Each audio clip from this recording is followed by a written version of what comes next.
அதான் படம் வந்து இது வந்து ஒரு சூப்பரு இல்லை நார்மலு இல்லைனா மொக்கை, இது எதுவுமே சொல்ல முடியாது. இது வந்து ஒரு ஃபீல் குட் மூவி. இது வந்து நீங்கள் தாராளமாக உங்கள் ஃபேமிலி கூடவோ உங்கள் ஃப்ரெண்ட்ஸு கூட தாராளமாக போய் பார்க்கலாம். அப்படி ஒரு மூவி தான் இது. இது வந்து சும்மா துப்பாக்கி எடுத்து சுட்டுறது இல்லைனா ஒரு மாஸ் பிஜிஎம் போட்டு அந்த வரதெல்லாம் கிடையாது. ஸ்டோரிக்கு என்ன தேவை, ஸ்டோரிக்கு என்ன கேஸ்டிங் தேவையோ அப்படி தான் வெங்கி அட்லூரி கொடுத்துருக்காரு. அதனால் இது ஒரு நல்ல படம் என்னை பொறுத்த வரைக்கும். ஏன்னா இப்போ வந்து பார்த்தீங்கன்னா கருப்பு படம் வந்துருக்கு, ஒரு மாசான என்டர்டெய்னர், அது கமர்ஷியல் மூவி. அதுக்கப்புறமே இந்த மாதிரி ஒரு ஃபேமிலியாக விடுறது வந்து எப்படி சரி வரும்னு நினைக்கிறீங்க? ஓடுமா எப்படி? அதான் ப்ரோ சூர்யா. ஏன்னா இப்போது நீங்கள் வந்து வேறு எந்த ஆக்டர் எடுத்துக்கினாலுமே இந்த ரிஸ்க் எடுக்க மாட்டாங்க. ஆனால் இந்த நம்ம சூர்யா மட்டுமே கருப்பு மாதிரி ஒரு பிளாக் பஸ்டர் கொடுத்துட்டு ஒரு family full and full family சப்ஜெக்டாக இறங்குறாருன்னா அது நிறைய பேர் யோசிச்சாங்க. பெரிய ஓப்பனிங்கோ இல்லைன்னு சொல்லி அடிச்சுனும் இருக்காங்க. ஆனால் போய் பார்த்த பிறகு தான் தெரியுது. ஏன்னா படத்தில் கண்டென்ட் இருக்குது, கதை இருக்குது, கதைக்கு என்ன தேவையோ அதை தான் பண்ணியிருக்காரு. ஃபுல் அண்ட் ஃபுல் வந்து ஒரு ஃபீல் குட் ப்ரோ. ஏன்னா இப்போது ஃபீல் குட்னா நானே வந்து என்ன இது அடிக்கடி ஃபீல் குட்டு சொல்கிறாங்களேன்னு தான் யோசிச்சு போய் பார்த்தேன். பட் அது நமக்கு அந்த எமோஷனில் ஒட்டும் போது தான் அது ஃபீல் குட்டாக மாறுது. ஆனால் எனக்கு நல்லாவே ஒர்க் அவுட் ஆச்சு. ஏன் ஆகுதுங்களா? கண்ணு கலங்கிச்சு ப்ரோ. ஒரு 2 சீனில் வந்து கண்ணு கலங்கிச்சு. ஏன் அந்த அளவுக்கு என்ன ஆகுது இருக்குது ப்ரோ. அதான் இப்போது நம்ம வந்து அதான் நான் சொன்னேன், ஃபீல் குட்னா என்னன்னு தெரியாமல் தான் போய் பார்த்தேன். பட் கதையோட ஒன்றி ஒரு சீன் வரும்போது நல்லா ஒர்க் ஆச்சு. இந்த அப்பா சீனும் சரி இல்லைனா வந்து ஒரு அம்மா சீனு எந்த சீன்னாலுமே நல்லா ஒர்க் ஆச்சு இந்த படத்தில். அதுதான் இந்த படத்தோட பெரிய ப்ளஸ். அப்படியா? இப்போ வந்து ஜனநாயகன் படம் வந்திருக்கு.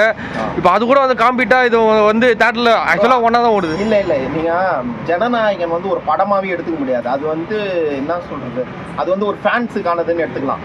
பட் விஸ்வநாதன் அண்ட் சன்ஸ் வந்து ஃபேன்ஸுக்காகலாம் கிடையாது, ஆடியன்ஸுக்காக, மூவி லவர்ஸுக்காக. ஜனநாயகன் வந்து ஒரு படம் ப்ரோ. அது சொன்னால் எப்படி இருக்கலாம் தெரியல. அது வந்து ஒரு சும்மா அது விஜய் வந்து அரசியல் வர்றாரு அதுக்காக எடுத்த படம். அது பெருசாக எடுத்துக்க தேவையில்லை. ஆனால் ஓடுது ப்ரோ, ஜனநாயகனே ஓடுது பெருசாக ப்ரோ.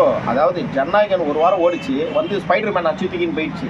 சரி ஸ்பைடர் மேன் தான் அச்சு தூக்குதுன்னு பார்த்தா அவரோட ஃபேன், அதாவது அண்ணன் வரல லோகேஷ் கனகராஜ், டிசி அச்சு தூக்கின்னு போயினே இருக்குது. ஜனநாயகன் வந்து ஒரு மொக்க படம் தான் என்ன கேட்டிங்கன்னா.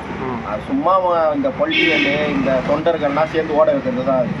சரி, இந்த படத்துக்கு கூடலாம் போய் விஸ்வநாதன் சன்ஸை கம்பேர் பண்ணாதீங்க. விஸ்வநாதன் சன்ஸ் வந்து ஒரு பார்க்க வேண்டிய படம்.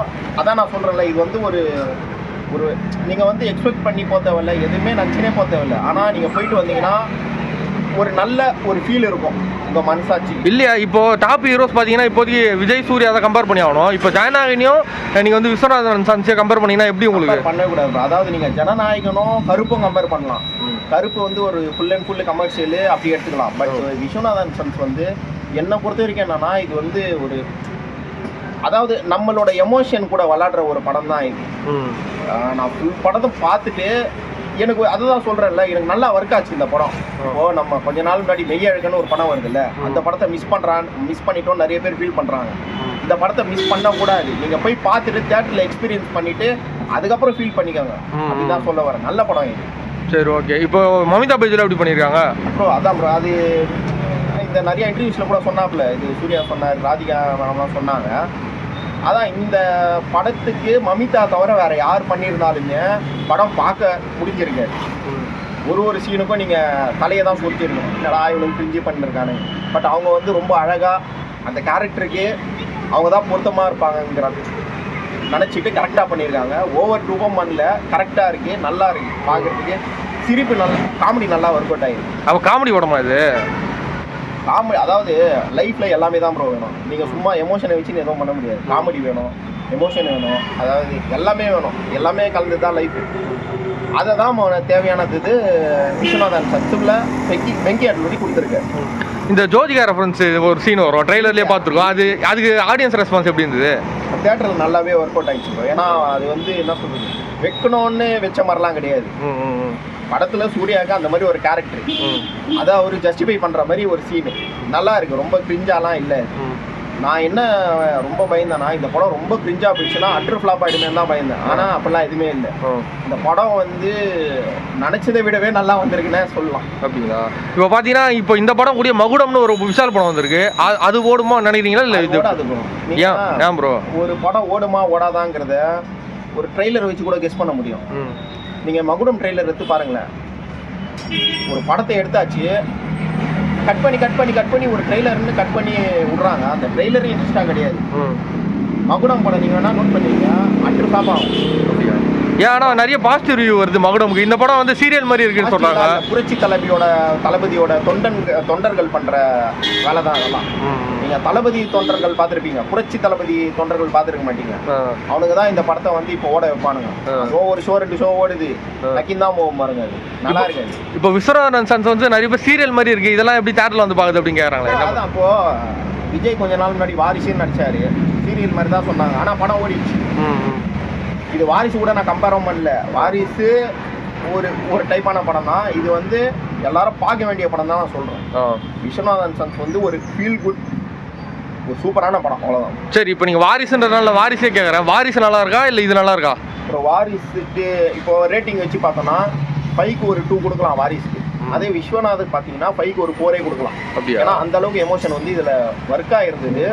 நீங்கள் வந்து இதை ஒரு ஹீரோக்கான படம்லாம் பார்க்க முடியாது. ஸோ ஒரு ஸ்டோரிக்கான ஹீரோவா, ஒரு கேஸ்டிங்க்கு தேவையான ஒரு ஸ்டோரியா இப்படி பார்க்கணும் இந்த படத்தை. அதில் பார்க்கும்போது 3 பேர், சூர்யா, ராதிகா, மமிதா, இவங்க 3 பேரை மட்டும் தான் நீங்கள் பார்க்க முடியும். 2.25 மணி நேரம் பார்க்கணும். அது இன்ட்ரெஸ்டாக எடுத்தால் அது எவ்வளோ பெரிய அச்சீவ்மெண்ட்டு. அதுதான் வெங்கி அட்டியூரி பண்ணியிருக்காரு. அப்படி படம் வருது. சூர்யா பர்ஃபார்மன்ஸ் எப்படி இருக்கு? இப்போ அசோசியல் அதான். இப்போ சூர்யா வந்து இப்போ இன்டர்வியூ சொல்லியிருந்தாங்கல்ல, இந்த கஜினி டைம் சூர்யா, வாரணமாயிரம் டைம் சூர்யா, அந்த சூர்யாவை நான் இதில் பார்த்தேன். அவ்வளோதான், அங்கேயே படம் ஜெயிச்சிச்சு தானே. சரி, பர்ஃபார்மன்ஸ் பொறுத்த வரைக்கும் வேறு level bro. Okay, family audience ஃபுல்லாக பார்க்கலாம் இந்த படம். பாருங்க, ஃபேமிலி ஆடியன்ஸ் தான் கொண்டாட போகிறாங்க. அப்படிங்களா? சரி, இப்போ 10க்கு ரேட்டிங் எவ்வளோ ப்ரோ? விஸ்வநாதன் நான் வந்து கன்ஃபார்மாக ஒரு 8.5 கொடுப்பேன் ப்ரோ. அந்த அளவுக்கு ஒர்த். அந்த அளவுக்கு வரலாம் இருக்கு. இந்த சும்மா வந்து இது என்ன சொல்கிறது, இப்போ எப்படி ஆயிடுச்சுன்னா ரொம்ப ஒரு அதான் சொல்லுவாங்களே, அட்ரனலைன் ரஷ் எதிர்பார்க்குறாங்க. எல்லா படமெல்லாம் அப்படி மாட்டாது. இப்போ லாஸ்ட் வீக் டிசி வந்ததுன்னா, டிசி படத்தில் வந்து ஸ்டோரியோட ஒரு ஸ்டோரி அந்த மாதிரி தான். ஸோ உங்களுக்கு மாஸ் எலமெண்ட்ஸ் நல்லா ஒர்க் ஆகும். பட் இதில் நீங்கள் மாஸ் அதெல்லாம் எதுவும் பார்க்க முடியாது. ஒன்லி கிளாஸ் தான். கிளாஸ் மட்டும் எடுத்து பார்த்தீங்கன்னா நல்லா ஒர்க் ஆகிருந்த படம் தான் விஸ்வநாதன் சன்ஸ். இப்போல்லாம் மாஸ் எல்லாம் ஓட மாட்டேது ப்ரோ. இப்போ கருப்பு கூட மாசனால தானே ஓடிச்சு. அதுதான் ப்ரோ. இப்போது மாஸுக்காக ஓட மாட்டேதுன்னு சொல்கிறீங்க. ஜனநாயகிலே மாஸ் இருக்குது, கருப்புலேயே மாஸ் இருக்குது. சரிங்களா?